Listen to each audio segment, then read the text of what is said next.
Why don't you describe for me, as vividly as you can, what it is you're worried about, and what it is that the nightmare scenario looks like?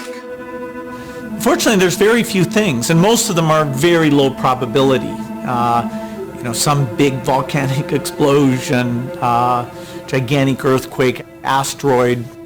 But at least in the nuclear case, you've got to say we take it quite seriously. We budget a lot of money, have a lot of people who think about nuclear deterrence, and I'm very glad that work's being done, and I rate the chance of a nuclear war in my lifetime as being fairly low. I rate the chance of a widespread epidemic far worse than Ebola in my lifetime is well over 50%. If we look at the 20th century and we look at the death chart of the 20th century, I think everybody would say, oh yeah, there must be a spike for World War I. Sure enough, there it is, like 25 million. And there must be a big spike for World War II, and there it is, it's like 65 million. But then you'll see this other spike that is as large as World War II right after World War I. And most people, a lot of people would say, well, what? What was that?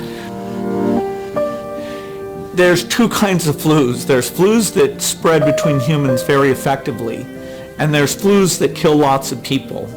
And those two properties have only been combined into a widespread flu once in history. Well, that is Spanish flu. We have no idea where it came from. It's called the Spanish flu because the Spanish press was the freest. They were the first to talk openly about it. And so in the annals of epidemic history, that's the big event. I funded a disease modeling group that uses computer simulation, and that work has been phenomenal in helping us target our polio eradication resources and which parts of Nigeria should we work harder on. And it's very natural if you have a group like that to say, hey, look at something like the Spanish flu in the modern day. Health systems are far better. And so you think, hey, that wouldn't be very bad. Well, we tried it, and there are some assumptions we had to make. But what we showed is that the force of infection because of modern transport, which compared to 1918 is over 50 times as great. And so if you get something like the flu, and you look at that map of how within days it's basically in all urban centers of the entire globe, that is very eye-opening. That didn't happen with Spanish flu in the past.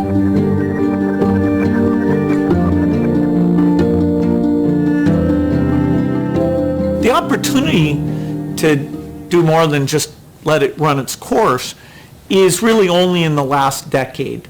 Basically, when you talk about drugs, you can talk about small molecules or talk about these complex biological protein-like things, of which there's a subclass called antibodies. Antibodies are the molecules that the immune system naturally builds to attack disease. Today, the idea that somebody says, oh, here's an antibody, make a lot of it, make it very quickly, that's right on the cutting edge. And the Ebola epidemic showed me that we're not ready for a serious epidemic, an epidemic that would be more infectious and would spread faster than Ebola did. This is the greatest risk of a huge tragedy. This is the most likely thing by far to kill over 10 million excess people in a year. We don't need to invest nearly what we do in military preparedness. This is something where less than $1 billion a year on R&D, medical surveillance, standby personnel, cross-training the military so they can play a role in terms of all the logistics here. This can be done, and we may not get many more warnings like this one to say, okay, it's a pretty modest investment to avoid something that really, in terms of the human condition, would be a gigantic setback.